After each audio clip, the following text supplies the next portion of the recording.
Hi guys, this is Neha from Chennai. Welcome back to my channel. ఈరోజు ఒక simple recipe try చేసుకుందామండి. Egg curry. Sweat లేకుండా క్విక్గా అయిపోయి ఎగ్ కర్రీ. దీనికి చాలా స్మాల్ ఇంగ్రీడియంట్స్ చాలు. ఆనియన్, టమాటో, పచ్చిమిర్చి, కరివేపాకు, ఇవి చాలు.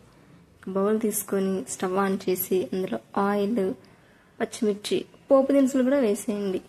ఆనియన్, కరివేపాకు ఇవన్నీ వేసేసి కొంచెం సాల్ట్ వేయాలి. సాల్ట్ వేస్తే ఆనియన్ త్వరగా వేగుతుంది.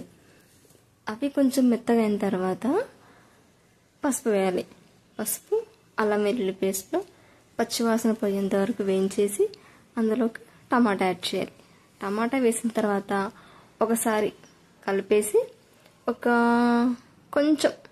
కొంచెం అంటే కొంచెమే సాల్ట్ వేసేయండి. టమాటా కూడా సాల్ట్ వేస్తే త్వరగా మెత్తపడుతుంది.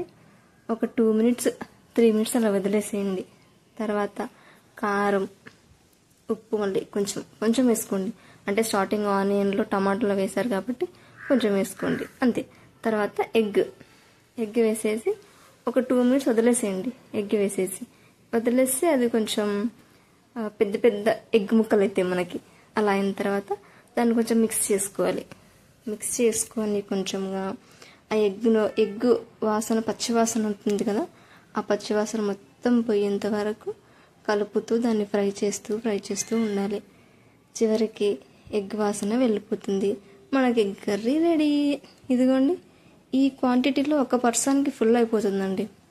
నిజంగా ఒక్క పర్సన్కి సరిపోతుంది. ఇది చాలా చాలా టేస్టీగా ఉంటుంది. క్విక్గా అయిపోతుంది. చాలా బాగుంటుంది. ఒకసారి ట్రై చేయండి. మన ఛానల్ సబ్స్క్రైబ్ చేసుకోండి, లైక్ చేయండి, షేర్ చేయండి, కామెంట్ చేయండి.